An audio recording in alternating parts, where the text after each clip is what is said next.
Buenas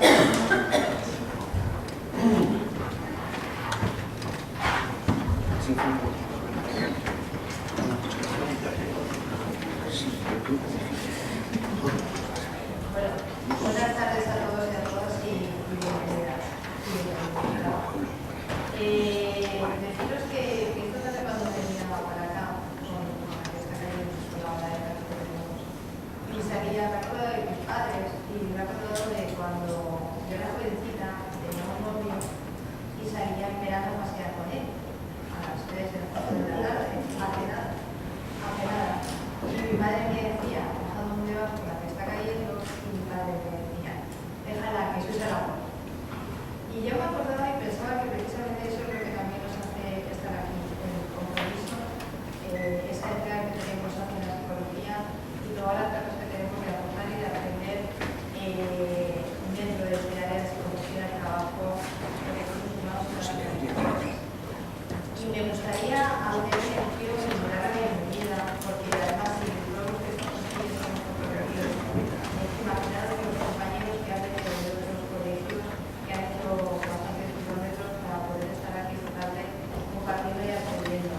Agradecer a todos los ponentes que la han pasado a lo largo de la tarde, las ganas y que siempre que queremos contar con ellos, la predisposición que tienen a participar en este tipo de eventos y poder compartir.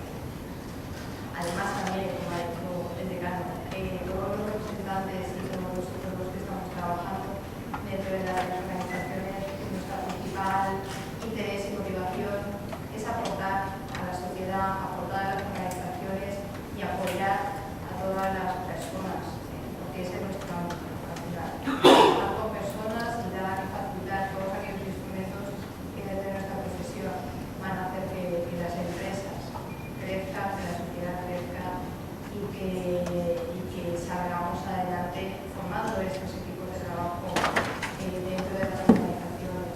Y el hecho de haber hecho las jornadas, esta jornada aquí precisamente desde el binomio que formamos psicología y empresa. Elegir este ámbito, elegir este sitio, yo creo que aún nos hace mucho más partícipes de nuestras ganas, nuestra intención y compromiso con las empresas, con la profesión y ante todo con las personas, que al fin y al cabo son el motor de cambio en cualquier tipo de situación. Esta tarde tendremos la ocasión, además de hablar de temas de liderazgo y de yo creo que van a ser muy interesantes. Ahora tenemos la presentación de Javier Caldera, que nos hablará de liderazgo en temas de compromiso, en temas de lo puntual, no tendremos la ocasión de participar en una mesa redonda. Hemos intentado hacer acopio de aquellos temas que creemos que dentro del liderazgo y compromiso pueden ser más innovadores, más puntuales.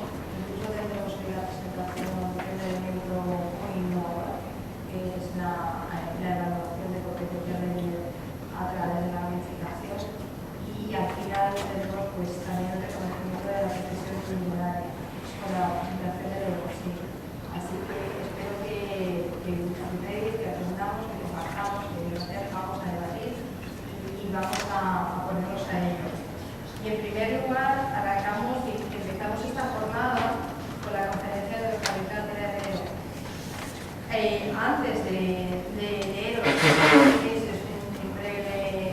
una breve descripción de su perfil profesional, yo os diría que gracias Javier por esta línea que tenemos ya marcada de Ave, Madrid, Valencia,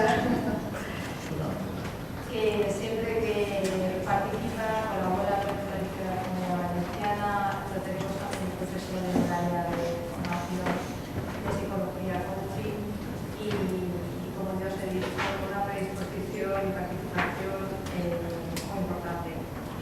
Su conferencia, con la que vamos a ver ahora, se llama Liderazgo Auténtico, Engagement, Empowerment en un entorno virtual. Y don Javier Caldera de Herrero es presidente del grupo de la Fundación Personas y Empresas, licenciado en Psicología y Derecho, máster en Dirección de Personal por el CADE, máster en Dirección de Recursos Humanos por el INEI, máster en Dirección de Empresas por el INESE. Afortunadamente esto es breve, porque si eso sea mucho más amplio, pero como José aprende o se conoce una persona Pues muchísimas gracias por estar aquí. En principio voy a empezar con gracias. En primer lugar, estoy totalmente convencido de crear una asociación que se llame Palencia Valencia, porque yo soy de Palencia, ¿no? Vamos a intentar hacer esa asociación, porque ya que vengo tantas veces, voy a intentar hacer aquí la embajada palentina en Valencia, ¿no? Cambiamos una letra. En toda Europa se me dice, ¿eres de Valencia? No, soy de Palencia. Pero bueno, al final es más o menos lo mismo. Me siento totalmente grato de estar aquí con vosotros. En segundo lugar, también dar las gracias a Paco cuando ha comentado que es el momento de la psicología del trabajo. Sabéis muchos de vosotros que la lucha que hemos hecho mucha gente en psicología del trabajo y que últimamente creemos que es interesante que el colegio haga esta apuesta, dignificamos esa apuesta. El congreso que el 2 y el 3 de junio del año que viene se va a hacer en Madrid, os invito ya de corazón a todos, va a ser el mejor congreso que se va a hacer el 2 y el 3 de junio de 2016, seguro. Es un congreso que no vamos a dejar las pestañas y lo que haga falta para hacerlo. Y en tercer lugar lanzo un reto, ¿no? Porque después de ese congreso habrá que haber un segundo congreso y yo creo que Valencia es un buen sitio para un segundo congreso. Ya sabéis que yo siempre soy un tío de retos y os pongo encima de la mesa la posibilidad de un segundo reto posteriormente para intentar, no, lo que haga falta, el 2019, lo que haga falta, pero la idea es que tenemos que seguir en esta línea porque a los que llevamos mucho tiempo en la psicología del trabajo nos da miedo claramente de que haya mucha gente joven dedicada a la psicología del trabajo y no visualiza el colegio, ¿no? Yo siempre lo pongo, por ejemplo, y perdonad un poco que refiere a mi empresa, yo tengo en este momento, me parece que son 52 psicólogos, de los cuales solamente somos 2 colegiados, que somos los más viejos de mi empresa, ¿no? ¿Qué significa eso? Pues que los chavales jóvenes no visualizan el colegio de psicólogos como un sitio donde la psicología del trabajo puede desarrollarse y se puede desarrollar. Yo creo que es muy interesante el hacer todo este tipo de acciones que Paco nos ha contado al principio y que espero que sean fructíferas, claramente. Y bueno, pues voy a pasar a la conferencia. Yo no sé si la tenemos preparada. Bueno, yo soy inquieto de naturaleza, con lo cual voy a intentar bajarme, porque yo aquí sentado no voy a aguantar, ¿no? Deciros que el otro día que estaba en Milán dando una conferencia en la Escuela Bocconi, precisamente de esto del liderazgo auténtico, les contaba a ellos un tema que a mí me parecía muy interesante. Decía que el nuevo modelo de liderazgo tiene una base muy importante en la psicología del trabajo. Y me decían los italianos, bueno, Javier, tú siempre barres para tu casa, ¿no? Digo, hombre, no voy a barrer para otro sitio, ¿no? Pero sí que está claro que cuando aplicamos la palabra auténtico a un liderazgo está un concepto totalmente diferente. Se trata de un concepto donde no se están buscando líderes extraordinarios, no se están buscando los grandes líderes. Estamos en una época donde los grandes líderes son líderes normales, son líderes auténticos. Y les ponía en Milán un ejemplo, que es el Papa nuestro. Yo no soy muy religioso, pero obviamente respeto las figuras de liderazgo, ¿no? Que es un Papa auténtico. No sé si será bueno o malo, pero lo que dice, lo piensa. Y eso claramente es el concepto actual de liderazgo. Nuestro liderazgo auténtico, que surge en el 2003, cuando un consultor americano dice, bueno, he descubierto la nueva de liderazgo. Ya sabe que de liderazgo nadie sabe nada, porque es la palabra que tiene más acepciones en Google, lo cual significa que nadie sabemos nada de lo que es liderazgo. Pero sí es verdad que hay una tendencia en este momento, y que los psicólogos lo podemos utilizar muchísimo, con toda la corriente de la psicología positiva, que es intentar ver las bases por lo cual una persona puede ser líder simplemente desde el concepto de la autenticidad. Fijaros, en el Instituto de Empresa, donde yo doy clase, hemos hecho en los últimos años, siempre hacemos una encuesta sobre cuál es el liderazgo de la gente posgraduado, y llevamos durante los últimos 3 años, curiosamente, como primera figura a Vicente del Bosque, que realmente no es un gran líder. Yo creo que si alguien hiciera un análisis de las capacidades comunicativas de Vicente del Bosque, diría, este no es un líder. Pero ¿qué es lo que destaca a la gente de Vicente del Bosque? Es auténtico, que lo que piensa lo dice. Fijaros que el segundo que consideran un tema de liderazgo este año ha sido Pablo Iglesias, lo cual no significa sus ideas, significa que ha dicho algo o ha conectado con una idea básica que es liderazgo auténtico. Y yo lo he juntado con 3 conceptos que son para mí básicos. En el mundo actual, los trabajadores en este entorno donde la tecnología nos ha transformado, y aquellos que piensan que la tecnología no nos ha transformado no están en este mundo, hoy día el talento se configura solamente con la tecnología, es el concepto de engagement, el concepto de compromiso, el concepto de estar comprometido en una empresa, y el concepto de empowerment, el concepto de autonomía, el concepto de tener la capacidad en un momento dado de tener el poder de ser autónomo. Como veréis en mi presentación, lo que yo llamo ser autor de tu trabajo. Y por último, el entorno virtual.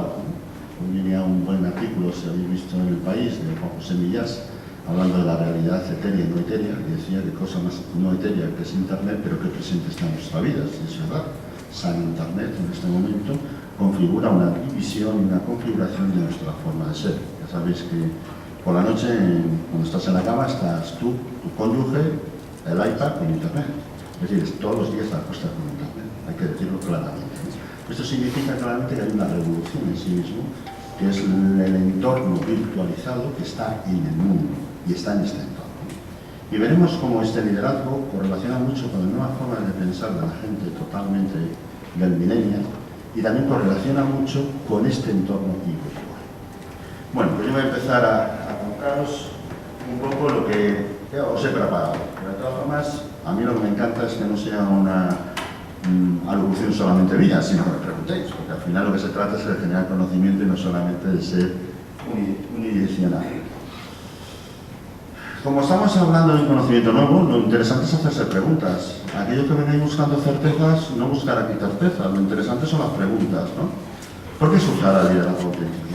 ¿Por qué en el 2003 la gente empieza a plantearse que hay que cambiar los conceptos de liderazgo? Que no les valen los conceptos de liderazgo que existen anteriormente, ya sea el liderazgo situacional, el transformacional, el transaccional. ¿Por qué?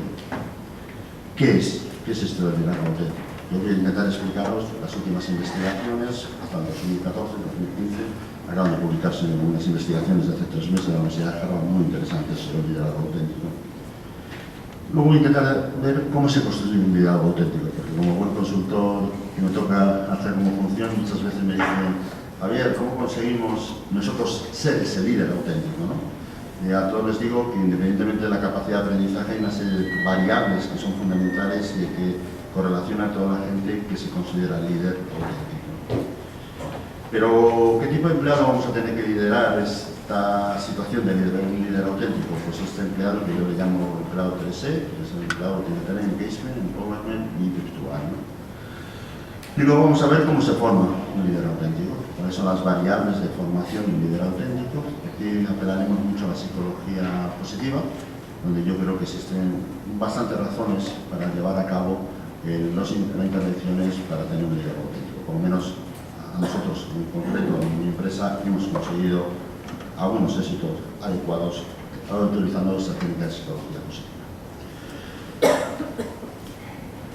¿Qué variables tenemos en este momento para los cambios actuales? Pues fijaros, la primera es la crisis del concepto de talento. Antes de la crisis, y yo a veces digo AC, C y DC, antes de Cristo, Cristo y después de Cristo. Antes de Cristo es antes de la crisis, la C es la crisis y después de Cristo es después de la crisis. Antes de la crisis todo el mundo hablábamos de talento. 2006, 2007, en el mundo occidental todo el mundo era la guerra del talento, tener talento, tener talento. Luego ocurre la crisis. ¿Qué pasa en la crisis? Sálvese quien pueda. No vale para nada el talento. Y ahora después de la crisis vamos a convencer a la gente que sigue siendo interesante a las empresas el talento. ¿No lo van a creer? Seamos, pero tengamos claramente la visión de explicar lo que sabemos que podemos explicar. Por lo tanto, lo que es importante en este momento es el concepto de confianza y compromiso. Hoy día el concepto que en Estados Unidos se desarrolla mucho para la función de recursos humanos es el concepto experiencia empleado. ¿Qué significa el concepto de experiencia empleado que viene de experiencia cliente? Pues significa que durante el tiempo que un empleado esté en tu empresa, que sabemos que va a ser limitado, porque en un momento dado se va a tener que ir, durante el tiempo que está, yo le tengo que ofrecer las máximas posibilidades para que esa persona pueda tener oportunidades de aprendizaje. Es decir, no le dejo en el mismo puesto 20 años, pues eso es como los ordenadores, obsolescencia programada. Es decir, hay que conseguir movilizar a la gente que durante su experiencia empleado con mi empresa tenga claramente una gran experiencia. Y ese es el compromiso. Y esa es la gran variable que ha cambiado. Hoy día no se puede gestionar solamente talento, hay que gestionar confianza y compromiso. ¿Y eso qué genera? Pues que el líder tiene que ser más cercano. Un líder que genera confianza y compromiso no es el líder que solamente valora el talento. La cercanía del líder es un elemento fundamental en este momento porque vamos buscando el compromiso y claramente la confianza de nuestros colaboradores.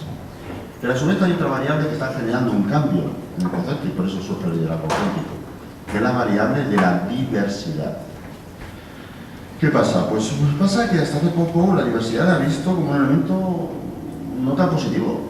Hacíamos un convenio colectivo, hacíamos un café para todos, hacíamos un elemento. No sé si habéis leído el último libro del vicepresidente de gestión de personas de Google, Lando Koss, lo acaba de traducir hace 3 semanas, está en Editorial Conecta, se llama El futuro del trabajo. Si lo queréis leerlo, porque es muy interesante, pero uno de los capítulos que yo tenía mucho morbo en leer, cuando lo oí en la versión americana, se dice simplemente paga injustamente. Y eso fue como un director de recursos humanos, dice que pagues injustamente.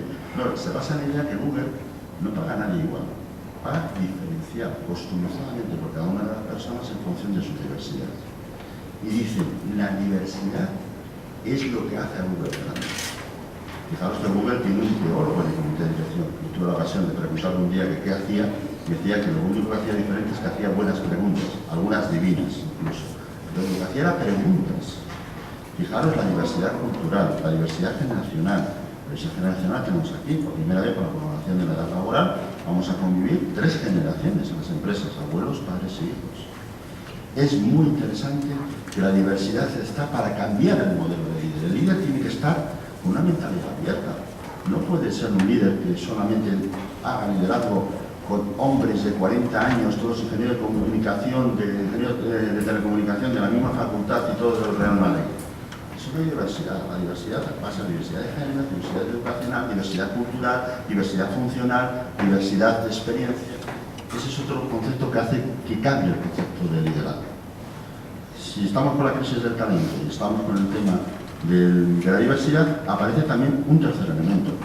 La incorporación de toda la gente joven viene con nuevos valores, que no son menos comprometidos con los valores que teníamos las generaciones anteriores, son otros valores, otra forma de compromiso.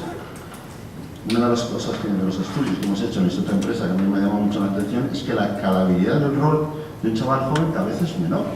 No quiere llegar a ser director de nada. Cosa que cuando yo era joven, me lo puedo jurar, que yo quería ser director de recursos humanos y lo conseguí, pero quería serlo. Es decir, esa escalabilidad del rol es un valor bueno o malo. Es un valor que tenemos en una generación y esta generación tiene otros valores. Por ejemplo, el valor colaborativo. Os pongo un ejemplo que a mí me pasó, que yo me reía mucho. Era jugando a la FIFA con mi hijo de 13 años ahora, que ya sabéis que pegan totalmente, te ganan a todo lo que ganes a la FIFA, ¿no? Y en un momento dado, después de ganarme y pulearme, ganarme 12-0, va mi hijo y me cuenta los secretos que ha tenido para ganarme. Yo me quedaba así mirando y digo, pues, si yo llego a ser de temporada, yo lo que hago es que me voy a la cocina y empiezo a hacer toma, te he ganado.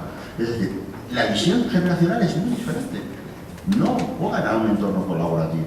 Por lo tanto, todos esos valores de la participación, la repercusión social, hacen que el liderazgo tiene que estar más orientado a la sociedad. No podemos buscar líderes empresariales que no estén orientados a la sociedad. Y por último aparecen las nuevas condiciones de empleo. El empleo fijo para toda la vida es algo que podemos definir casi como antiguaya, ¿no? ¿Por qué? Porque cada vez más vamos a tener diferentes empleos, vamos a tener diferentes adscripciones, va a haber en el futuro mucho trabajo, pero poco empleo, va a haber formas diferentes de entender la relación contractual.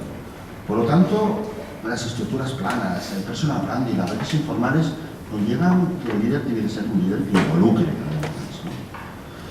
Pero si no son suficientes todos estos, aparece otro elemento que nos ha revolucionado, que es el concepto que la psicología positiva ha servido para aplicarle de la felicidad, ¿no? Hombre, yo estoy un poco en contra de la dictadura de los libros de felicidad, ¿no? Porque todo el mundo me dice que tengo que ser feliz, ¿no? Y que parece como feliz es un estadio que tengo que llegar, cuando la felicidad es un camino, es ser feliz mientras estás llegando. La felicidad tiene que ser en el día a día, en hacer las cosas, ¿no? Pero sí está claro que todo el concepto de la psicología positiva también ha influido. La gente ahora me preguntas, en estas encuestas que hacemos en Instituto de Empresa, ¿qué es lo que más quieres ser de mayor? Y todo el mundo te dice, tener un puesto donde puedas hacer la inversión y ser feliz. Ser feliz. Con lo cual la felicidad ha cambiado y el líder tiene que aceptar que eso ha cambiado. Todo eso configura una visión diferente. Y ahí es donde surge el concepto de liderazgo auténtico. El liderazgo auténtico es un concepto que surge en el año 2003 por un consultor. Un consultor era un CEO.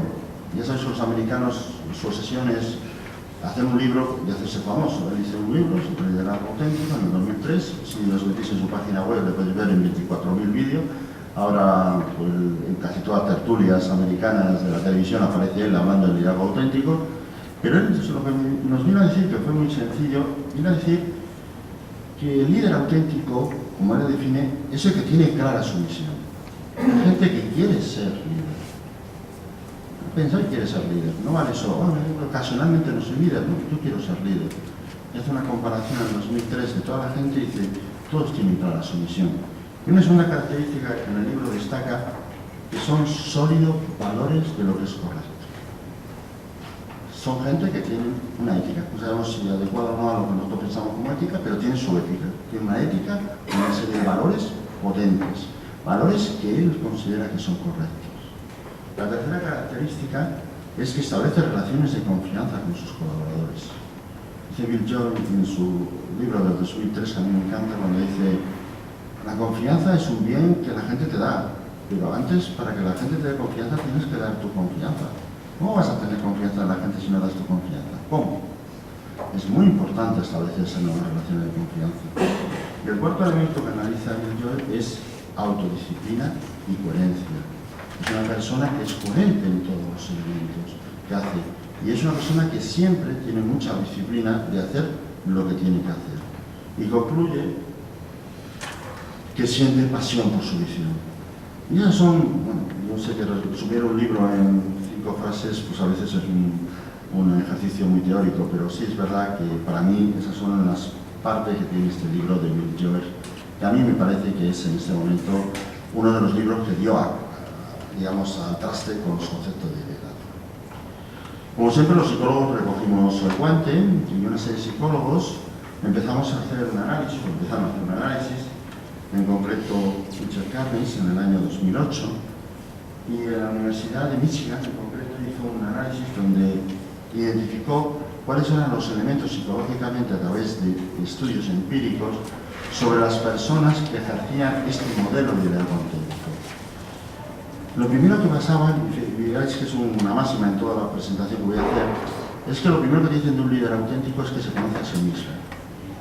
Yo me pararía ahí. ¿Cuántos líderes conocéis que se conocen a sí mismos, que se miran al espejo todos los días y no se hagan trampas en su solitario de saber lo que son? El hecho de que la gente se conozca a sí mismo, que pase por una ITV personal todos los días, de saber qué cosas considera él adecuada o no adecuada, es un elemento muy propicio. El otro día decía que este Papa que tenemos tiene una monjita en la residencia de Sergio, no se fue allí, que le dice cada semana, los sábados, ¿qué he hecho esta semana que ha parecido a ti mal? Y le preguntaron que por qué el Papa Francisco hacía eso, y decía, porque tengo que tener a alguien que me diga y que me permite tener feedback de conocerme a mí mismo. Fijaros qué actitud de un Papa frente a un Papa infalible, como puede ser el concepto que tradicionalmente teníamos de Papa. Conciencia de uno mismo. Otro elemento interesante que dice Richard Carnes es que utiliza valores morales que tienen mucho interés como guías de conducta. Valores morales. Volvemos a tener valores morales. Vemos en una sociedad donde claramente los valores morales estaban basados en una antigualla, que era una antigualla religiosa y ética, ¿no? Y yo puedo jurar, yo os digo directamente que no soy en ningún caso religioso, sino que soy más bien agnóstico, pero sí que creo que es muy importante la utilización de valores morales en los líderes. Y estas investigaciones en Nietzsche lo ha ido demostrando. El tercer elemento que él saca en sus investigaciones es la habilidad para analizar la información objetivamente. Ser objetivo en la información que analizas. Basarte en fuentes diferentes, en gente que no habitualmente te dora el oído, en personas que claramente recabas opinión y te dan opiniones diferentes. Otro, entre comillas, que es producto también telegénico, como es Obama, pero Obama también representa un poco el líder auténtico en algunas vertientes, decía que de vez en cuando se escapa a escuchar en una hamburguesería lo que dicen de él, gente que no conoce. ¿Por qué hace eso? Yo lo decía, dice, porque si me fío solamente de lo que tengo alrededor, me van a decir lo que yo quiero escuchar. Richard Kernis, con toda su investigación, también habla de la transparencia en las relaciones. Ser transparente significa admitir tus errores, ser transparente significa admitir tus sentimientos, ser transparente significa, bueno, decir simplemente lo que piensas que tiene que decirse. Y todos los autores, toda la bibliografía que yo he manejado, luego tenéis ahí un cuestionario de unos psicólogos que lo pusieron en marcha en 2010, han hecho versión, ya también hay versión en español, sobre el liderazgo auténtico. Pero a mí lo que me destaca son las tres grandes factores que influyen, según mi interpretación, en el liderazgo auténtico. Primero es el comportamiento organizacional positivo. Fijaros qué concepto más bonito tenemos los psicólogos para utilizarlo. Yo lo llamo, como sabéis que soy de Palencia, ¿no? Del pan pan y del vino vino, lo llamo optimalismo, como lo llama Tajal, ¿no? Y Tajal ya sabéis que es un gran psicólogo de la Universidad de Harvard, ¿no? Tajal dice en sus libros, como El enfoque de felicidad, una cosa que a mí me encanta, que dice que hay que ser optimista, pero primero realista. Y por eso crea optimalismo, ¿no? Yo creo mucho en el optimismo, yo soy realista, pero ante todo soy optimista. Dentro del realismo, la primera versión que veo de la vida era optimista. Él habla de un comportamiento organizacional positivo, que es un concepto muy bonito, que lo basa en tres conceptos. Un concepto que es la esperanza.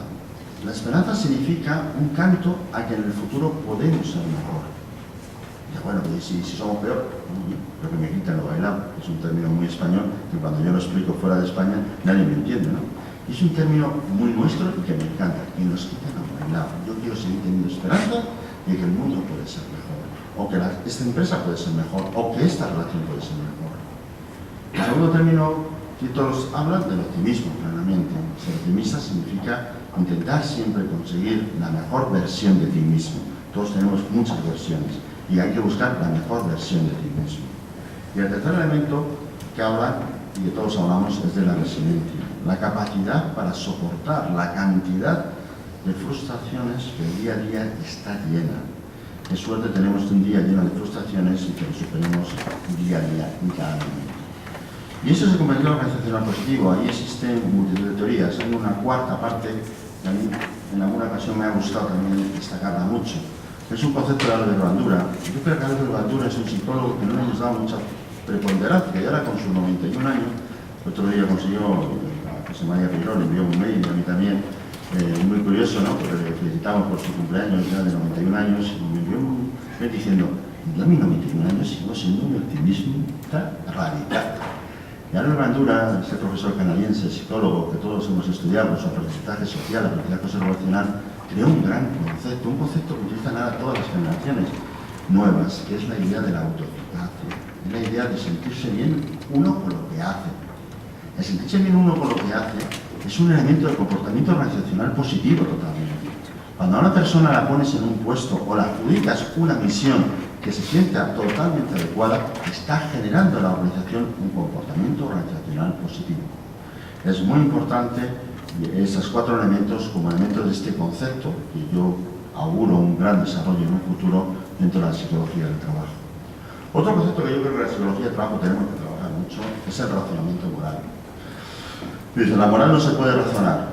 Es que yo, perdona, y esto es una crítica que hago a la gente muy religiosa, ¿no? Yo no puedo separar yo personalmente la fe de la razón, no la puedo separar, yo soy único, yo soy una persona que tengo fe con razón y tengo razón con fe.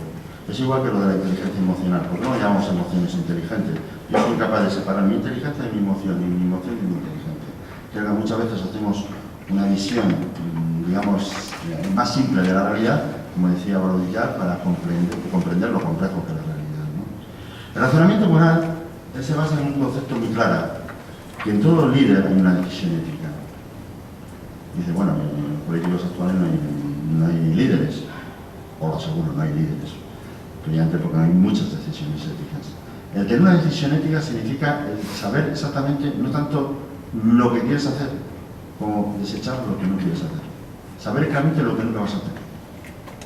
Es decir, yo creo que un gran líder es aquel que sabes que nunca va a hacer una cosa. Yo sé que Obama no nos va a meter en ninguna guerra, lo ha dicho claramente. Que en un momento dado tensa la cosa, muy bien. Yo sé que el Papa Francisco no va a ser una persona que va a excomulgar a una persona por su orientación sexual.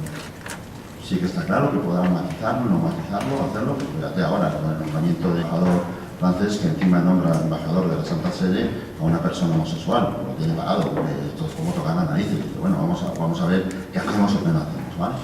Sí es bueno que las decisiones éticas estén en el fondo del razonamiento moral. Cualquier razonamiento moral después tiene un elemento básico, que es alinear metas y superar diferencias. Nadie tiene una decisión ética y tiene un razonamiento moral si busca que él tiene la razón. No, yo tengo mi razón, fruto de mi decisión ética. Y fruto de esa decisión ética voy a intentar alinear al máximo las conductas de la gente que está conmigo, pero no impongo mi decisión ética.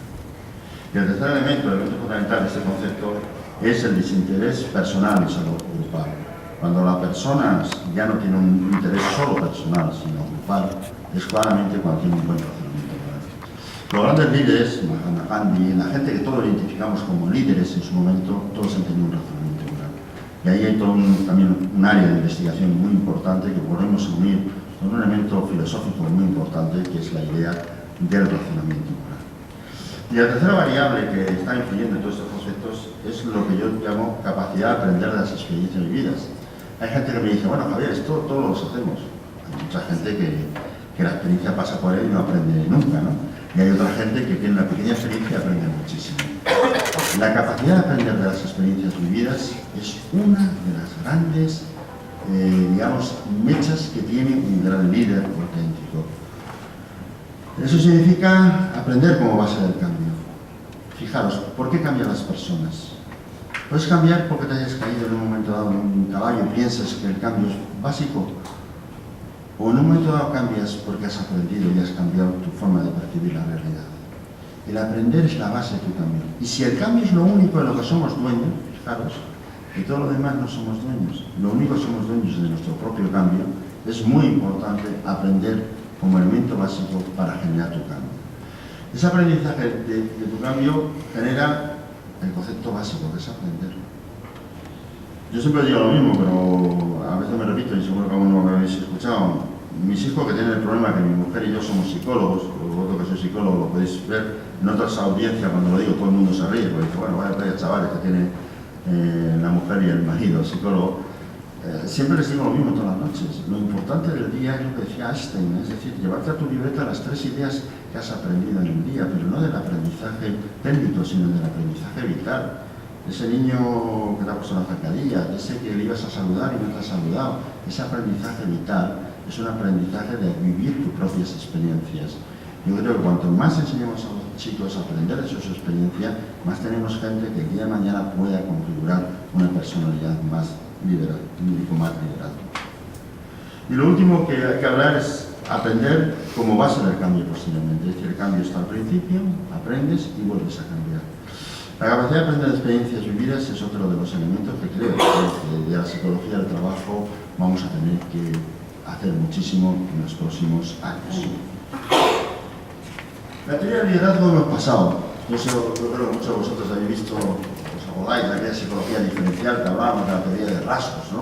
Cuando había gente de unos determinados rasgos que podía ser líder y otros que no podían ser. Luego la teoría del rasgo de los años 60, 70, con la psicometría detrás, pues era una teoría de liderazgo pues, interesante en su momento, porque fue una evolución frente al concepto que el líder nacía, que sabéis que era el concepto que existía en los años 20 y 30 del siglo pasado, pero obviamente es una teoría ya claramente basada en que la gente tenía unos rasgos de personalidad, fruto de su historia, de su genética, que hacía que una persona pudiese ser líder. De esa teoría de rasgos evolucionamos a la teoría de las conductas, ¿no? Todos sabemos lo que supuso el conductismo, cuando puso un foco no tanto en las características personales, incluso más en las conductas que hacía. Un líder se caracterizaba por las conductas de liderazgo que iba ejerciendo, ¿no? Hombre, en las conductas aprendidas se podían desarrollar. Yo creo que como todo lo que se iba descubriendo, pues son partes parciales de una realidad, ¿no? Y luego vino otra teoría que durante mucho tiempo muchos hemos trabajado mucho sobre ella, la teoría de las contingencias. Lo importante eran los factores situacionales. No todo el mundo es líder en cualquier circunstancia, uno es líder en un momento dado y en otro. Y prefiere líderes diferentes. Si hay un accidente en un avión, lo que quiere es un líder claramente militar, que diga todos a la izquierda, no que hagamos una asamblea tipo Podemos para ver si vamos a la izquierda o a la derecha. Es decir, los tipos de liderazgo están muy influidos por las situaciones. Pero todo el tema de la teoría de la contingencia, la teoría de la conducta, la teoría del rasgo, que son 3, para mí, visiones parciales de la realidad de cómo es un liderazgo, fueron confluyendo en el concepto que todos hemos utilizado de liderazgo situacional, ¿no? Liderazgo situacional, por una parte hay tareas que están más focalizadas hacia la tarea y hay momentos en los cuales están menos focalizadas la tarea y que depende del nivel de madurez de tu colaborador. Bueno, si tienen mucha razón, las teorías situacionales claramente están poniendo mucho el eje de que tú tengas diferentes conductas según unas contingencias diferentes, que es el nivel de maduración de tus colaboradores y la tarea mayor o menor de tu foco. Pero fijaros que también después surgió otro concepto muy interesante, que es el liderazgo transaccional, que allá por los finales de los 80 tuvo un gran éxito, ¿no? Con la idea claramente que se basaba en que lo importante era el intercambio de las personas. A mí le sigo dando bastante fuerza, porque yo soy de lo que opino que las personas somos conversaciones, ¿no? Porque el discurso, el lenguaje configura tu forma de pensar, en ese famoso dilema entre el lenguaje y pensamiento que todos hemos estudiado en psicología. Pero obviamente el liderazgo transaccional se basaba mucho en poner el foco en el intercambio, poner el foco en la comunicación, en que ahí estaba el eje de un liderazgo. Luego hubo otro elemento que todos hemos trabajado, ya en los años 90 o principios de 2000, que era el líder transformacional. El liderazgo era la persona que te cambiaba la forma de pensar, era aquel líder que conseguía cambiarte la forma de pensar, era el que provocaba el cambio. Fijaros que todas estas teorías confeccionaron cuando Obama subió al poder en un concepto muy interesante de liderazgo visionario, de aquel que claramente tenía muy clara cuál era su visión. Pero para mí todas estas teorías, tanto la teoría de rasgos, de la conducta y la contingencia, que configuraron luego en la visión de liderazgo situacional, la versión de liderazgo transaccional, transformacional y visionario, para mí comprende en que tiene que superarse con una visión más de líder auténtico. Y aquí surgen dos temas que son importantísimos en la psicología en los últimos años y que han configurado una visión diferente del liderazgo. Primero, la teoría de inteligencia emocional. Que todos pensamos que debido a nuestro querido amigo, pero yo creo que el liderazgo, digamos, toda la teoría de inteligencia emocional se debe fundamentalmente a que hubo una maduración en pensar que las emociones les estábamos quitando el elemento fundamental. Y hablamos, o habla Daniel Goleman, de la idea del perfil emocional y las conductas emocionales. Es lo que bien sabéis, que escribió a principios de los 90 en su teoría del liderazgo resonante. Se basaba en la idea de que todos tenemos un perfil de unas conductas emocionales y que el líder tiene un perfil de unas conductas emocionales que encandilan a los colaboradores que están con él. Pero fijaros que el liderazgo auténtico se basa en un paso más allá, que es lo que aporta la psicología positiva, que es la idea de la contingencia emocionales. El liderazgo auténtico son personas que frente a las contingencias emocionales mantienen una conducta unívoca, una conducta que ellos consideran que es la moral, que no es la que tiene que estar. Conducta occidental, todos somos Charlie, ¿no? Cuando más hoy que ha habido otros dos atentados de los musulmanes, ¿no? Sale el Papa Francisco y dice, sí, pero de acuerdo, pero si alguien se caga a mi madre, yo no lo respeto. Eso es porque tiene unos valores éticos. Y ha dicho lo que él piensa. Entonces tú dices, no, es que las contingencias emocionales hacen... No, hay una cosa clara, que el líder auténtico tiene unos valores que hacen que piense de esa forma. Me podrás querer o no querer, pero ese es el valor. Ese es el valor que él dice y que hace. Y que no vas a prever que pueda ser otro valor, porque es el valor que define. Salimos a finales de los 90, con la psicología positiva, creo que nos ha dado una visión nueva del liderazgo. Este es el líder que claramente es mucho más auténtico que el líder anterior. Entonces, esa visión, como os decía al principio, el liderazgo es un término omnibus. Viene de un término que significa guía en inglés. Y hay un concepto que a mí siempre me ha parecido muy interesante, que es el autoliderazgo, ¿no? Hay un profesor americano que yo tengo la suerte de que colaboro yo con él en algunas cosas, que él dice que lo mejor que se caracteriza a un líder es si se autolidera adecuadamente, ¿no? Si él personalmente sabe gestionar adecuadamente su propia visión, ¿no? Y para mí es muy importante ese concepto de autoliderazgo, porque yo creo que el líder empieza en uno mismo. Nadie puede ser un buen líder si no tienes resuelto. Puede ser carcasa, puede ser imagen, puede ser lo que sea, pero un verdadero líder es aquel que claramente se ha trabajado mucho personalmente en su crecimiento personal, ¿no? La psicología positiva para mí es una rama de la psicología que tiene que desarrollarse todavía más. Estamos de acuerdo que algunos psicólogos científicos que siguen pensando que algunos de los conceptos, clientes porque utilizan conceptos muy filosóficos, muy generales. Me acuerdo de un psicólogo inglés que me decía: Javier, es que eso de la esperanza que tú dices no se puede medir, pero existe. Yo no sé si se puede medir o no medir. Pues cambia los nombres, me da igual, pero yo sé que existe. Y cuando voy a una empresa y veo gente que tiene esperanza, y más en época de crisis, son gente que ha salido adelante. Y tenía todas las condiciones en contra. Me acuerdo de una empresa pequeña de País Vasco que la estaban dando leches por todo el mundo de la globalización, y aquel tío vasco en un caserío me miró y me dijo: Javier, me puedes dar lo que sea, pero yo voy a sacar esta empresa adelante. Y el otro día me llamó que ha abierto su nueva empresa en Hernani, ¿no? A mí me parece que la esperanza y una serie de conceptos que pueden ser catalogados de muy filosóficos, nosotros no podemos desecharlos, tenemos que trabajarlos desde un punto de vista de la psicología. En ese sentido, el concepto de felicidad para mí es un concepto que hay que trabajar. Yo no creo en la felicidad de las empresas. Lo digo yo, que soy una de las personas que más trabajo la psicología positiva. Yo creo en las personas felices. Yo no creo en el concepto de felicidad. Creo que es tan grande el concepto de felicidad. Felicidad la gente lo ve como un estado que vas viendo a él. Felicidad es un proceso que poco a poco. No me digas que yo sea feliz, déjame que yo sea infeliz, pero que me supere para ser feliz. La felicidad muchas veces está en superar situaciones de no felicidad, ¿no? Los libros que aparecen de felicidad, algunos que son compañeros nuestros, se lo he dicho, o uno que me hizo hacer el prólogo y dije yo: pero si yo sabes que no opino igual, pero dice: bueno, hazme el prólogo. Y yo simplemente dije en ese prólogo lo que yo pienso. Creo que nos equivocamos si ponemos el objetivo en la felicidad. El objetivo está en hacer cosas. Y dentro de hacer cosas con una actitud de conseguir la felicidad. Pero no está el objetivo en conseguir la felicidad. La felicidad es un medio, nunca es el objetivo. El objetivo es la vida, es vivir. Vivir, a veces infeliz y a veces feliz. Pero bueno, es un concepto muy filosófico que un día, si queréis, profundizamos. Y por último, bueno, el concepto de liderazgo auténtico es el liderazgo que se basa en el bienestar psicológico y en la felicidad de las personas como ventaja competitiva. Aquella persona que haciendo liderazgo no es feliz, está forzado, y algún político se le nota en su expresión verbal que no es feliz siendo líder, yo creo que no es un líder auténtico. Yo creo que no es un líder auténtico. Y no voy a poneros ejemplos porque es muy fácil verlo, pero hoy día que tenemos la suerte de tener el YouTube, yo simplemente os digo un ejercicio que podéis hacer. Estamos aquí en Valencia, ¿no? El actual que ha salido, presidente de la comunidad, hace muy poco, ¿no? Le analizáis los vídeos que tiene del año 2004 y 2007, que ahí lo dice la gente. Y le veis simplemente la expresión no verbal y luego catalogáis si está siendo feliz o no en su posición actual.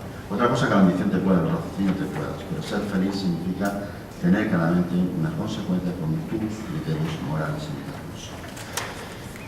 El liderazgo auténtico, por lo tanto, ha tenido que ver mucho con el liderazgo situacional, es una superación del liderazgo situacional, cuando se ha metido la inteligencia emocional, cuando se ha metido la psicología positiva, cuando se ha metido una cosa que hay muchos psicólogos clásicos que me dicen: bueno, Javier, ¿y tú?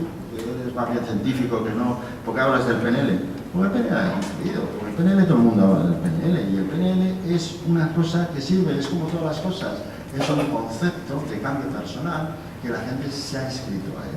Y yo veo que claramente está en la atmósfera el concepto que está influenciando tanto la psicología positiva, el tener la inteligencia emocional, para que ese liderazgo que entendíamos situacional evolucione hacia el concepto de liderazgo auténtico.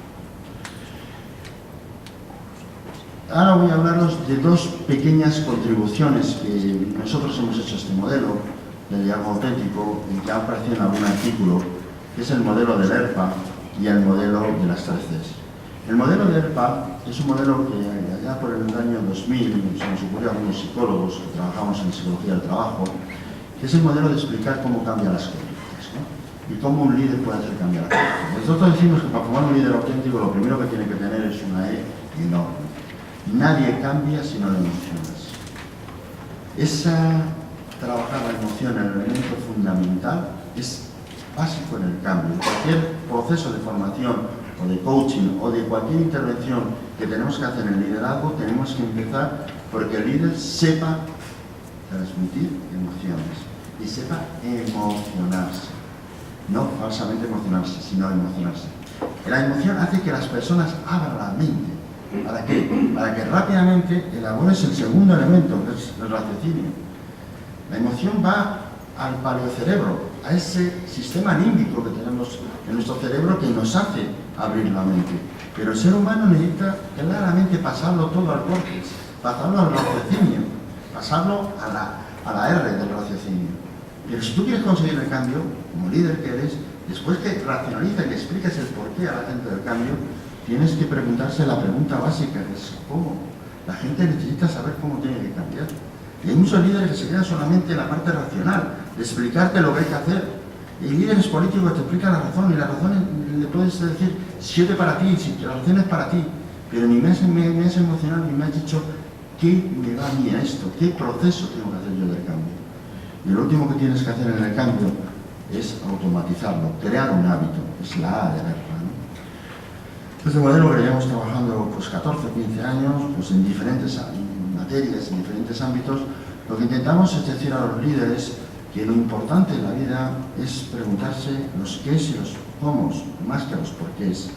La gente necesita el porqué para entenderlo, para sentirse tranquilo, ya sé por qué tengo que cambiar, pero lo importante es explicarle cómo tiene que cambiar. Y la segunda contribución modesta que hemos hecho es en el modelo nuestro de las 3 Cs. Decimos que las personas necesitan 3 cosas muy diferentes en sí mismas, ¿no? Necesitan tener conocimiento, que es por lo que se valora mucho a la gente, ser titulado, tener un conocimiento.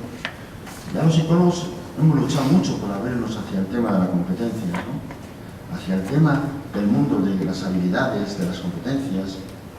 Pero hay otra C muy importante, que es la confianza. Los seres humanos tienen claramente un capital confianza. Y ese capital confianza es importante en un proceso de selección. Este libro que os decía, que ha escrito Jason Locke, el de Google, que a mí me ha encantado, dice una cosa básica. Primero dice que hay que tardar mucho tiempo en hacer la selección, lo que hemos hecho los psicólogos toda la vida, que las prisas son muy malas para hacer la selección, una cosa que hemos hecho los psicólogos. Todos pensamos que en Google se hace cosas extraordinarias, se hacen muchas cosas de mucho sentido común. Y la política de recursos humanos de Google son 5 principios, nada más. Otra gran política de recursos humanos de esta tierra es Mercadona, que se basa en 3 principios. Y es muy sencillo y la gente lo comprende. Por lo tanto, no hagamos complejo, la gente quiere confianza en su empresa. Y un líder lo que tiene que dar es confianza, más que conocimiento y competencias. Y aquí en este modelo pues, se basa en la seguridad y los diferentes valores. Competencia más confianza más conocimiento generan el compromiso en una organización. Estas 2 pequeñas contribuciones que hemos hecho al modelo de liderazgo auténtico me permiten saber cómo se construye el liderazgo auténtico. Cuando alguien dice, ¿cómo se ha hecho un líder que sea auténtico? Pues mira, lo primero tiene que dirigir el conocimiento. Y fijaros que en época actual, donde tenemos a San Google, dirigir el conocimiento no es decir lo que hay que hacer, es saber dónde está el conocimiento, porque lo que realmente conoces es aquel que sabe dónde está el que conoce. Y dirigir el conocimiento significa 3 cosas. Desarrolla una norma de comportamiento, si quieres ser líder. Fíjate y dices, bueno, vamos a hablar de conocimiento. No, lo primero es una norma de comportamiento. Que la gente sepa cómo tú te comportas. Nosotros cuando formamos a líderes en estos temas intentamos siempre decir, ¿cuál es tu norma de comportamiento? Que el líder mida lo que realmente cuenta. No el que más mide es más líder, no el que más líder, el que más mide más controla. Hay que medir lo que realmente cuenta, 4 cosas. Y fomente un entendimiento común de la realidad. Aquí hemos trabajado mucho. Un líder tiene que hablar de la realidad con su gente. Un líder no puede tener temas tabú. Un líder tiene que hablar con su gente de cómo entiende la vida, la sociedad, el momento en el cual viven ellos. Y eso es lo que nosotros denominamos dirigir el conocimiento. El segundo elemento que nosotros trabajamos para el liderazgo auténtico es construir el capital social. Todos tenemos que tener un capital social. No me vale un líder que solamente sea líder en su empresa y en su casa. Tienes que identificar los valores estratégicos de la empresa, pero tienes que establecer redes sociales. Y no estamos hablando solamente de redes sociales mecánicas, estamos hablando de redes sociales humanas. Redes sociales de menos chat y más cafelitos. Y redes sociales intensas. Es construir relaciones de confianza. Es estar volcado en tu capital social. Hay líderes que no tienen capital social. Y un líder con capital social es un líder momentáneo, cortoplacista, no es un líder a largo plazo. El tercer elemento que trabajamos con el liderazgo es la idea de compartir. Los americanos tienen muy claro, dicen, yo no quiero mi visión, ni tu visión, quiero nuestra visión. También lo decía San Ignacio de Loyola hace muchos años, ¿no? La idea de que tu visión y mi visión no me valen, vale nuestra visión, ¿no? A mí San Ignacio de Loyola, que vuelvo a insistir que no soy nada religioso, yo también lo utilizo mucho para negociar con ellos. Le decía una cosa que a mí me interesaba muchísimo, le decía, empieza a defender lo contrario a lo que pienses para que salga lo que tú pienses. Es decir, que era un artista en una negociación sindical, claramente, ¿no? Pero a mí lo que más me interesa es que veáis la idea de visión compartida del futuro. Es decir, la visión compartida del futuro es ¿cuál es el futuro de la organización? Pero quiero compartir, no quiero mi futuro, vuestro futuro. Quiero compartir esa visión futura de la organización. No quiero volver mucho al ejemplo del Papa Francisco, que se explica mucho en este modelo, pero el Papa Francisco, cuando cogió a los obispos, le preguntó ¿cuál queréis que vosotros el futuro? Hubo un obispo que le dijo, pues tú eres el Papa, tú eres el que tienes que hacer las encíclicas. Pero las encíclicas no las hago yo solo, lo tendré que hacer con una construcción social de la realidad. Es muy importante la idea de establecer propósitos compartidos. También es muy importante adoptar un enfoque sistémico. Hay gente que no tiene todavía enfoque sistémico. Busca una causa y un efecto. Si es que hoy día en el mundo actual no existe una sola causa y un solo efecto. Existe con causas que explican un mismo efecto y existe equifinalidad. Por diferentes causas llega el mismo efecto. Esa es la teoría del sistema, la equifinalidad y la con causas. Y la gente todavía piensa en causa y efecto natural. Causa y efecto no existe. Eduque claramente con la comunicación. La comunicación se educa. La comunicación es un elemento que se hace haciendo mucha comunicación. ¿Cómo hacemos nosotros coaching a un directivo para que comunique mejor? Comunicando, haciendo que comunique, haciendo que se desarrolle la comunicación.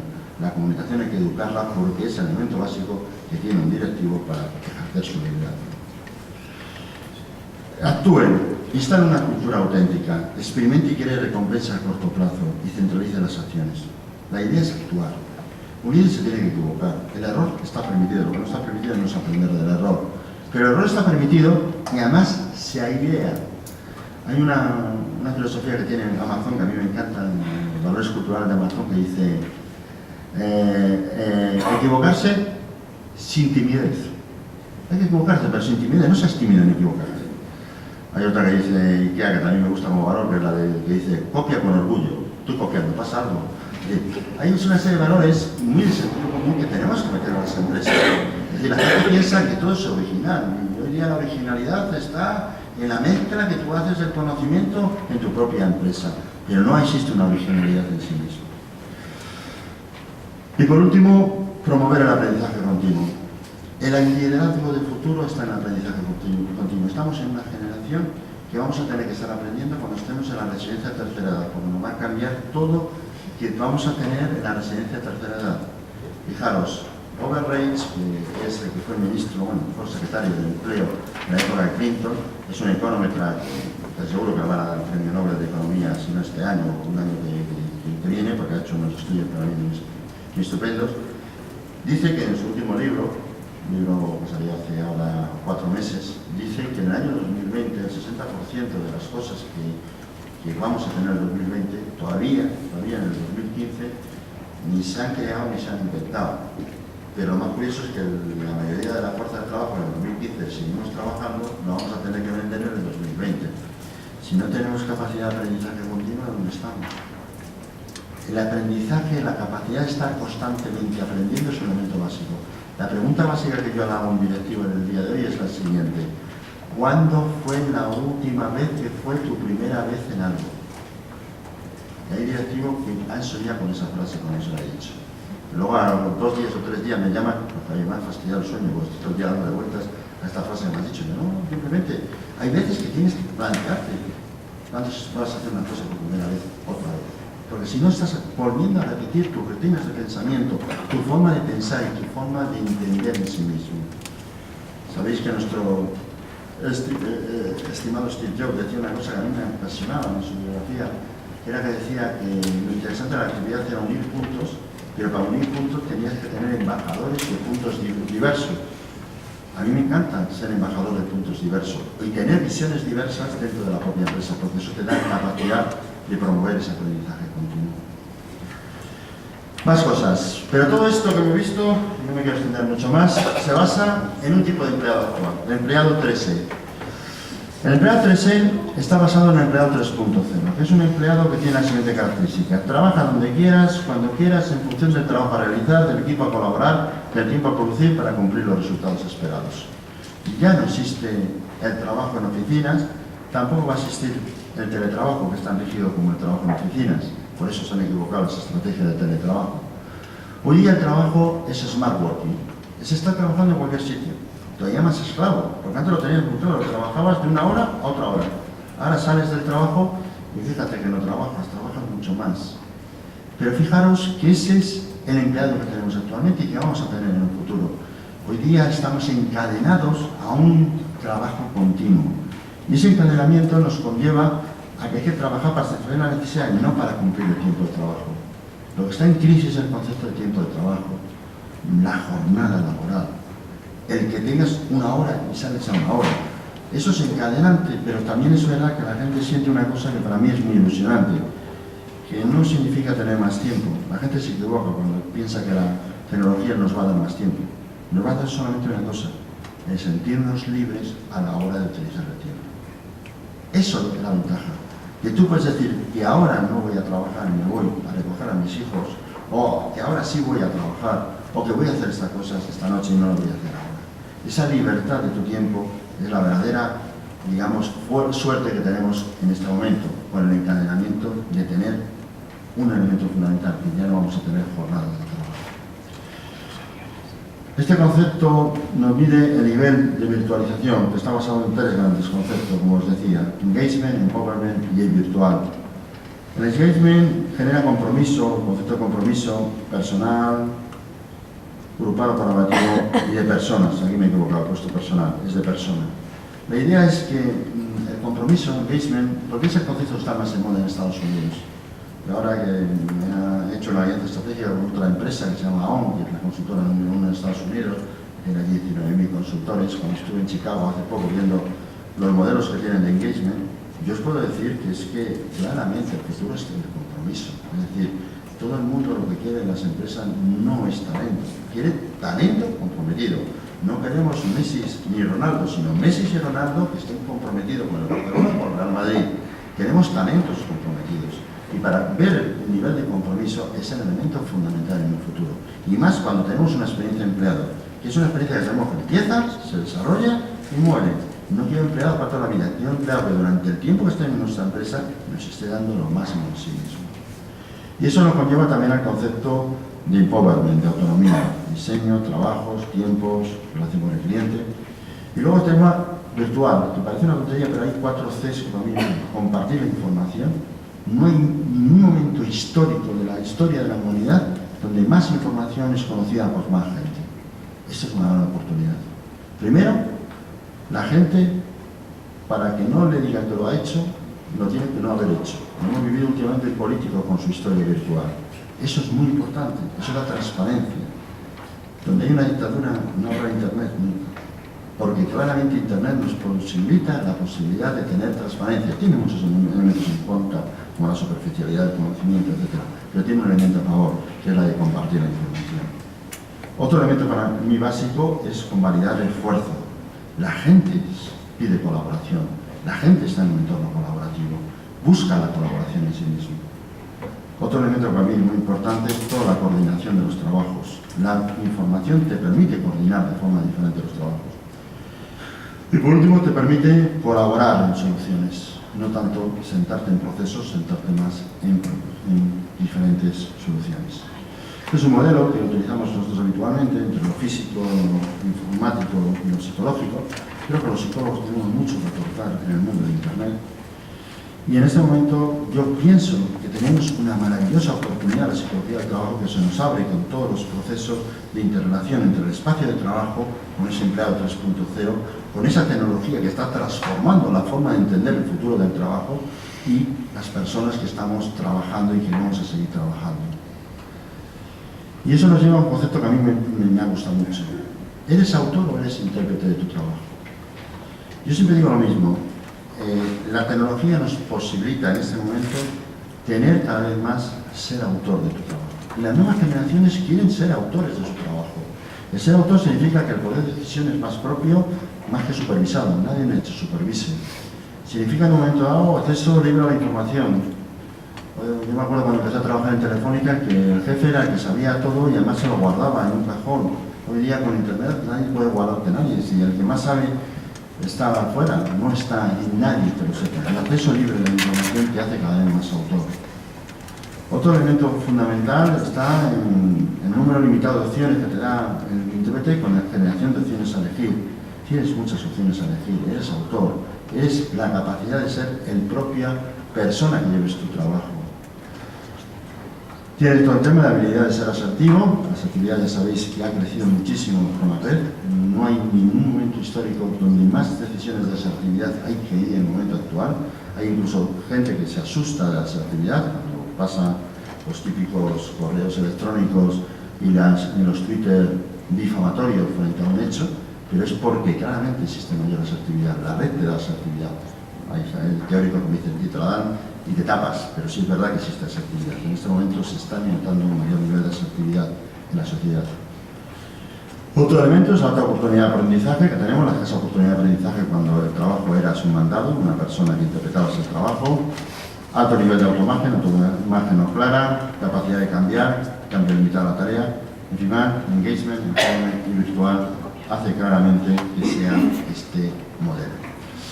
Aquí tenéis un modelo que todavía se tiene que explorar mucho. Andrés Pérez, que es un filósofo, no es psicólogo, que trabaja conmigo, y yo hicimos un trabajo hace 2 años y hemos publicado varias veces. Y os digo que dentro de 3 meses nos va a publicar la revista de Harvard Business el trabajo que hemos hecho sobre conductas de trabajo que existen en las nuevas generaciones. Aquí hemos identificado 8 conductas del Smart Worker. Las 8 conductas que hemos leído, lo veis ahí, modelo Cantera Pérez, es la autoeficacia de la verdura, muy ratificados en la gente joven. La gente quiere saber y sentirse importante en lo que hace. El tema de la flexibilidad, lógicamente. El tema de la capacidad de aprendizaje, cada vez más digamos, importante. El optimalismo, que lo hemos visto. La asertividad, la capacidad de cambio colaborativo y la inteligencia colectiva.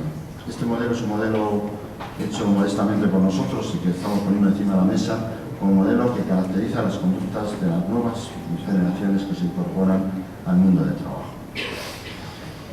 La resiliencia, que lo pongo siempre al final, es una octava conducta, pero que condiciona a todas las demás. ¿Qué quiero decir con esto? Pues que en algún momento dado la resiliencia se está convirtiendo en un elemento básico de la conducta de trabajo de las personas, la capacidad de reaccionar frente a los avatares de la vida.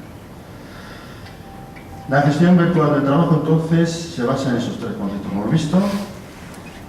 El tema de la productividad personal cada vez es más importante. Hay una asignatura en Canadá que me encanta, que dan los chavales de 14 y 15 años, que es productividad personal. El otro día, en un tema del Ministerio de Educación, decía, ¿por qué aquí en España no se da productividad personal? Es como tú eres más productivo personalmente. No solamente es tu gestión del tiempo, es tu gestión del tiempo, tu organización del tiempo, tu gestión de problemas, tu resolución de problemas. Ahí los psicólogos tenemos muchos elementos, porque sentirse autor es que eres productivo personalmente. También se trabaja mucho el tema de empowerment, decir lo que se hace y hacer lo que se dice. Es claramente ese trabajo que se hace totalmente autónomo. Y lo virtual es trabajar en un tiempo. Lo puedes hacer en la oficina, lo puedes hacer en casa, lo puedes hacer en la estación del AVE, lo puedes hacer en la cafetería. Hoy día el sitio de trabajo es un concepto claramente en abandono. Todo eso conlleva un ideograma psicológico, es una investigación que hicimos con Inter en 2012-2013 sobre los pensamientos más útiles para trabajar en red, que titula, es un proyecto europeo financiado por la Comunidad Económica Europea, de los 13 tips conductuales, y lo llamamos ideograma psicológico. Ya sabéis que para vender la Comunidad Europea pues tiene que poner nombres de este tipo, ¿no? Ideograma psicológico o cualquier otro. El día que nosotros dijimos que había una serie de saberes que había que trabajar, los trabajos virtuales y relaciones interpersonales, los espacios múltiples de trabajo, la productividad personal, el valor de la flexibilidad, pero luego había unos valores muy de hacer, por ejemplo el team branding, que es una superación del personal branding. Yo creo mucho en la marca de tu equipo, de tu grupo de colaboradores o de tu grupo de trabajo. El hacer continuo, la perseverancia, es uno de los valores o los tips conductuales que más hemos visto Esto se hizo en concreto, me parece que fueron 16 países de Europa y de Asia, comparados entre nosotros. Nosotros nos encargamos de unos 6 o 7 países europeos que hicimos el estudio. Complementariedad por el hacer, trabajar construyendo el conocimiento. Y en el ser salieron ser amigo del cambio. Amigo del cambio no significa que quieras el cambio, es que eres amigo del cambio. Nódulos de red de trabajo, el valor de la cualificación, autoeficacia consciente, motivación para el trabajo bien hecho.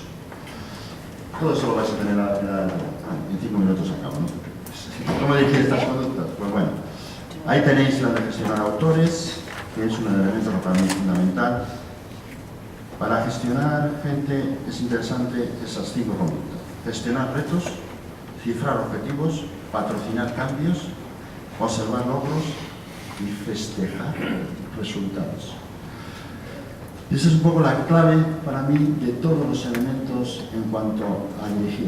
Porque se dirige gestionando retos, cifrando objetivos, patrocinando cambios, observando logros y festejando resultados. Como veis, esos son elementos muy conductuales que podemos formar a la gente en cualquier momento.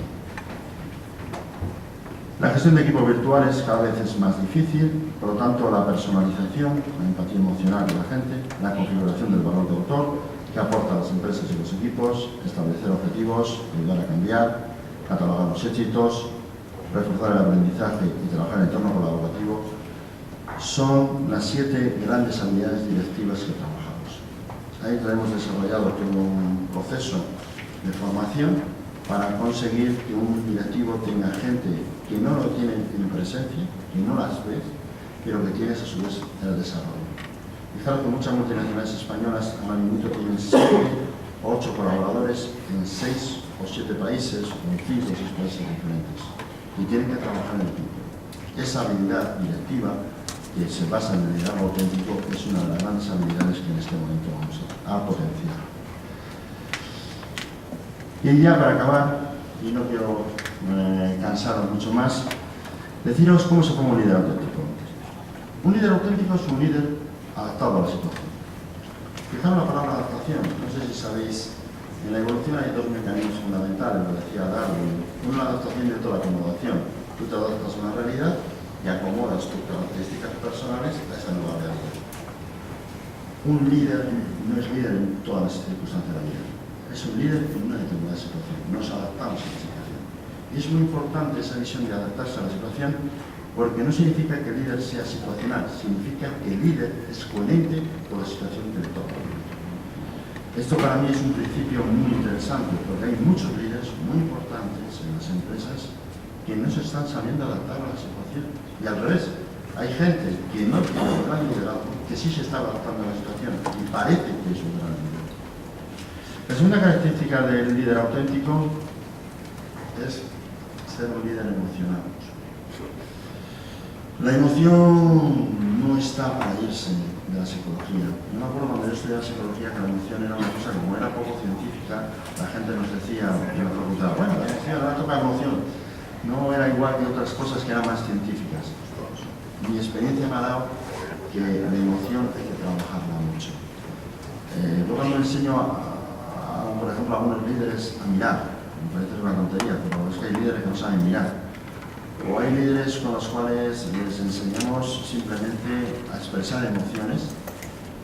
El que un líder expresa una emoción, utilizamos mucho técnica de storytelling, es una técnica que en Estados Unidos se va a desarrollar mucho y a mí me encanta, que saber contar historias, ¿no? Cuando un líder sabe contar una historia, con la emoción que hay detrás de la historia, ese líder claramente transmite los valores emocionales básicos. Una tercera es líder con expectativas positivas. No estamos diciendo el líder de optimismo positivo per se, sino expectativas positivas. Pienso siempre que lo más interesante está por venir.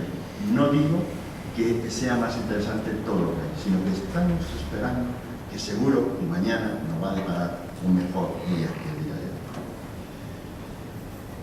hoy. Líder instalado en el cambio personal. Cuando yo veo un líder que tiene unas ideas claras y que durante los últimos 20 años ha tenido las mismas ideas claras que las que siguen teniendo, siempre digo lo mismo. Ese líder no está en el futuro. Fijaros lo que dice Kotler en su último libro, no sé si lo habéis leído, se llama Acelerar. Kotler dice que hay que volver al futuro. Fijaros como es, pero hay que volver al futuro. Durante toda esta crisis hemos estado instalados en el pasado y tenemos que volver al futuro. Para volver al futuro tenemos que cambiar personalmente. Si alguien no cambia personalmente, no puede influir en que los demás quieran cambiar. Yo en un artículo que publiqué hace unos meses decía, cambia tú que a mí me da la risa. ¿Por qué decía ese artículo? Porque la gente dice, oh, cambia tú, cambia tú. Tú cuando cambias, cambia tú. No cambia los demás, no digas que los demás tienen que cambiar, eres tú el que tiene que cambiar. El líder con equilibrio personal. Entiendo el equilibrio personal que ya sé que son 3 puntos. El trabajo, la familia y tú como personas. La gente se olvida de ese elemento. A mí me parece que si hacemos un panegírico de la familia es muy importante, pero tú como persona también es importante. ¿Qué tiempo tienes tú como líder para dedicarte a ti como persona? Es uno de los equilibrios fundamentales. El equilibrio es más estable cuando tienes 3 patas que cuando tienes 2 patas. Es muy importante que la gente dedique tiempo a su persona, tiempo a su trabajo, tiempo a su familia. En general, y aquí ya acabo, el líder auténtico se describe con esta pequeña definición que está hoy día más en boga, que es el líder con equilibrio personal, orientado al cambio, con una visión positiva de él y centrándose en lo emocional para adaptarse a la situación. Ese es el concepto hoy día de liderazgo auténtico. Las investigaciones que se hacen en este momento están avanzando mucho. La gente que se dedica más al estudio de liderazgo puede ver, el liderazgo auténtico refleja en este último año las mayores investigaciones en Estados Unidos en teorías de liderazgo.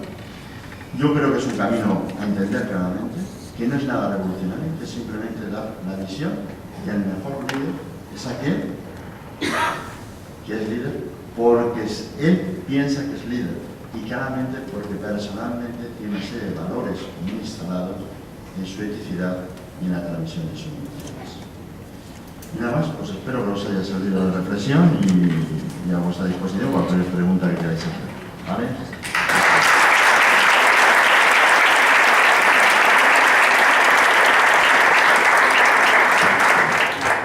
Abrimos un pequeño turno de preguntas, de inquietudes, de pensamientos en voz alta.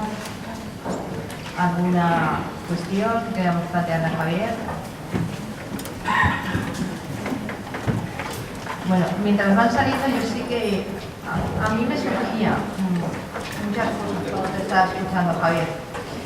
Primero me acordaba, hay un vídeo que lo tenéis en YouTube que se llama Los Millennials, la nueva fuerza del trabajo, que es un vídeo para mí magnífico porque se ve claramente lo que ha dicho Javier de las 3 generaciones y cómo ves como toda esta nueva generación que también está empezando hacia arriba. Yo creo que aquí todos siempre no hay tanta separación y veía claramente cómo los nuevos empleados lo que buscan precisamente es el disfrutar del camino y no tanto donde llegaré, sino de disfrutar del camino. Eso por un lado. Y por otro lado, a mí aquí en la Comunidad Valenciana, en las pymes, a veces cuando vamos a trabajar entre las empresas, Javier, lo que nos encontramos son grupos o equipos que de lo que se quejan es de la ausencia de liderazgo. Y precisamente esa parte, porque todo el mundo, o sea, esos son grupos y equipos que quieren liderazgo de un líder, no un líder que mire para otro lado, no un líder que esté ausente, y esa parte de ausencia de liderazgo, yo no sé si tendría también que el equipo tomase ese liderazgo, porque muchas veces estoy esperando a ver si alguien viene a liderarme y mientras tanto, ¿qué pasa? ¿No? Ese liderazgo, no sé.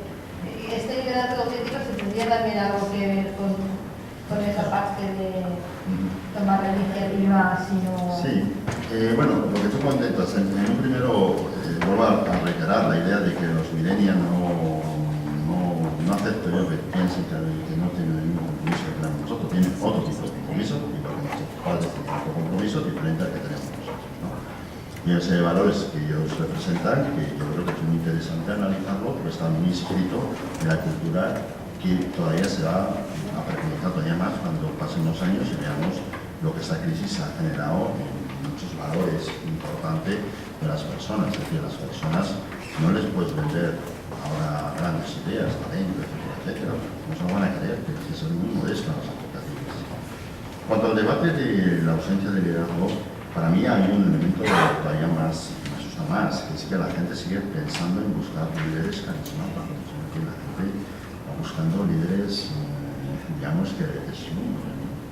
Y yo creo que el liderazgo del futuro no está en gente de deslumbre, sino en gente con un patrón ético fuerte y que claramente sean personas normales. Yo creo que tenemos la gran ocasión de empezar a tener líderes normales. Yo quiero líderes normales, que no quiero líderes normales, y eso conlleva también bajar un poco la idea del liderazgo, ¿no? Jeff Wells, que sabéis que ejerció vicepresidente de General Electric mucho tiempo, cuando se jubiló, mucha gente le decía, bueno, no te jubiles, eres el liderazgo, no sé qué. Pues si yo, que soy un tío normal y corriente, me consideréis el referente del liderazgo, es que claro, de que no hay líderes carismáticos. Yo creo que en este momento las 3 H's que yo destaco en algunos artículos, que es humildad, honestidad y humanidad, son las 3 H's fundamentales. Es decir, tú quieres gente humilde, honesta y humana. Y obviamente sí que es claro que gente que quiera ser líder, es decir, que tira para adelante y dice yo soy líder, ¿no? Yo hace un tiempo, ahora tengo una empresa, tengo 150 empleados, yo quiero ser líder, y lo digo sinceramente, y hay gente, bueno, a ver, no, yo no me asusto, yo quiero ser líder, con mucha humildad, con mucha honestidad y con mucha humanidad. Yo quiero ser líder, porque sé que sé hacerlo, o creo que lo sé hacer, y desde mi punto de vista lo planteo. Y es que la gente, no, yo no quiero ser líder, yo a mí es que esto de salir, eso es falso. Si das un paso adelante, tienes que hacerlo desde la honestidad y la humanidad. Y para mí ese es el liderazgo auténtico. Si es verdad que la psicología lo que tiene que ayudar al liderazgo es bajar el liderazgo a la realidad. Y yo creo mucho en todos los estudios actuales de la psicología positiva en ese sentido. Pero claro, cuando dices, un líder gana mucho más si sabe dar las gracias. Pues a mí es que es básico. Yo es que doy las gracias todo el día a toda la gente que me posibilita. Por cierto, muchísimas gracias a vosotros por estar aquí. Es decir, las gracias es un elemento de liderazgo. Y la gente dice, no, las gracias no es un elemento de liderazgo. ¿Cómo que no es un elemento de liderazgo? Bueno, pues ahora me acuerdo. Venga, una pregunta, que si no pregunto yo, a mí no me... Venga, alguna pregunta. Fresquitos estamos, yo no sé. Venga, alguna pregunta, psicólogos. Yo soporto bien el silencio, que no puede ser que... Venga, hacia el fondo, ¿alguna pregunta tenéis? Bueno. Pasamos a la siguiente, vamos a pasar a la siguiente mesa. Y muchas gracias, Javier. A vosotros. Venga.